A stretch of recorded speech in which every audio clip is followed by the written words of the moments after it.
एक छोटे से गांव में गौरी नाम की एक गाय रहती थी। वह सफेद रंग की थी और उसकी आंखें मोतियों की तरह चमकती थीं।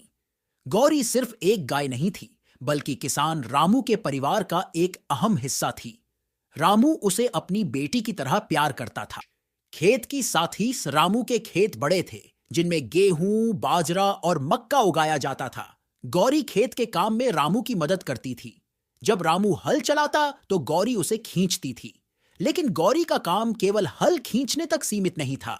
वह रामू के साथ पूरे दिन खेत में रहती थी। हर सुबह जब सूरज उगता, रामू और गौरी खेत के काम में लग जाते।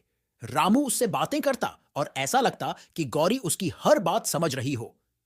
रामू का बेटा चिंटू भी अक्सर गौरी के पास खेलता और उसकी पूंछ पकड़कर उसके पीछे पीछे चलता। की समझदारी।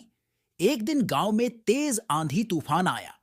रामू और उसका परिवार अपने घर में सुरक्षित था, लेकिन खेतों को भारी नुकसान हो रहा था। जब तूफान थमा तो रामू ने देखा कि उसकी गेहूं की फसल जमीन पर बिछ गई थी।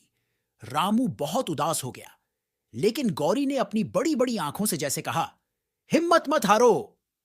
रामू ने गौरी को देखा और मन ही मन सोचा, यह फसल गिर गई है, लेकिन मैं इसे फिर से ठीक कर सकता हूं। गौरी के साथ मिलकर उसने खेत को संभालना शुरू किया। अंत में खुशी। उस साल फसल थोड़ी कम हुई, लेकिन जो भी हुई वह रामू और गौरी की मेहनत का नतीजा थी। रामू ने गौरी की ओर देखा और मुस्कुराते हुए कहा, तू सिर्फ मेरी साथी नहीं है, मेरी ताकत है। उस दिन गौरी और भी सुंदर लग रही थी, जैसे वह समझ गई हो कि उसने अपने मालिक की मदद की है।